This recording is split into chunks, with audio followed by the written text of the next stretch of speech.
You know, when there's a story in the New Testament, when Jesus' friend Lazarus, he dies. Maybe you know the story.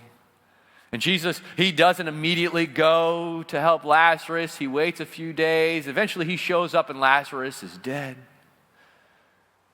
His family's crying and they're weeping. And Jesus shows up at this tomb, this site of this pain. And you know what Jesus does?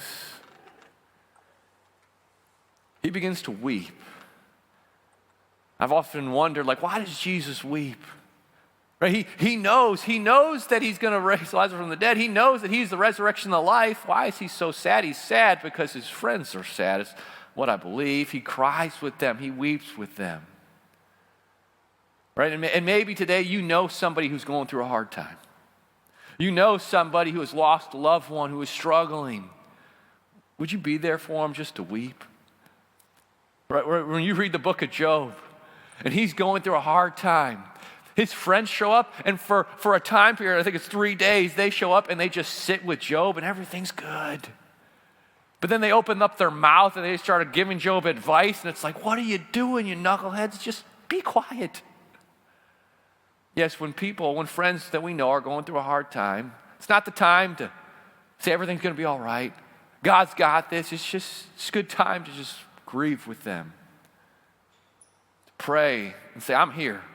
I'm here for you. Whatever I can do, just bring a meal and just listen well.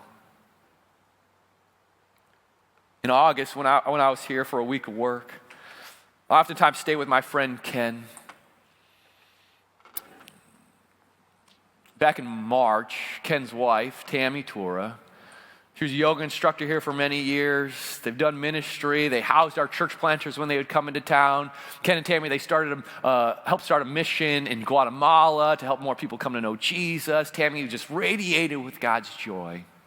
You take her yoga class, you'd hear about Jesus. Well, in February, I got a call from Tom Pounder one morning that, Sean, last night Tammy Tora had passed away of a sudden heart attack. Didn't make any sense. I'm like, God, what are you doing here? Tammy loved you. She was helping people come to know you. She exercises every day. She takes care of her body. She eats, right? God, this doesn't make sense. So people have been walking with Ken as he's been grieving the loss of his wife. And in August, I was at his house that Monday morning for a week of work here, and I was just discouraged from some things, some broken relationships in my life, some physical pain, and I was about to head out the door. And I said, Sean, you're not doing well. You know Ken's not doing well. Maybe you should just spend a few moments talking and praying. So I went to Ken and I kind of shared what I was going through and some of the discouragement I was facing. And we both started crying. And I said, Ken, I don't understand. I don't understand the pain that you are going through. I don't understand how you can continue to trust God having lost Tammy. And through tears in his eyes, he says, Sean, yeah, it's difficult. Every day is hard.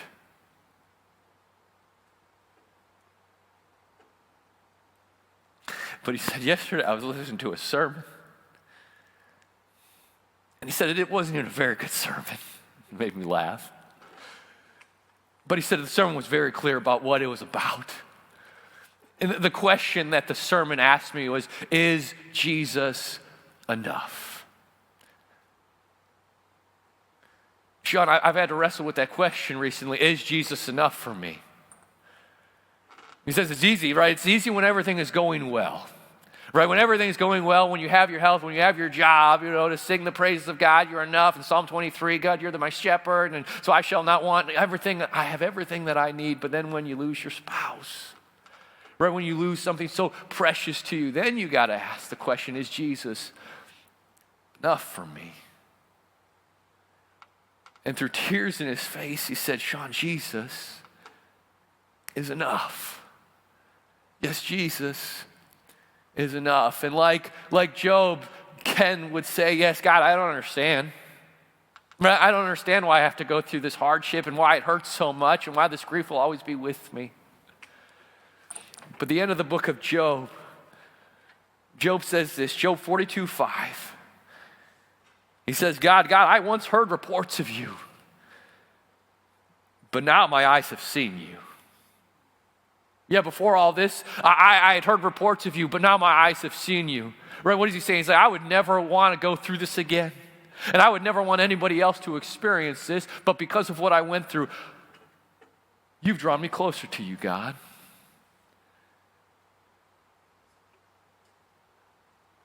And that's what hardship does. Hardship can drive a wedge in between us and God, or it can draw us closer to him. God promises us that he's near to the brokenhearted. And he saves those who are crushed in spirit.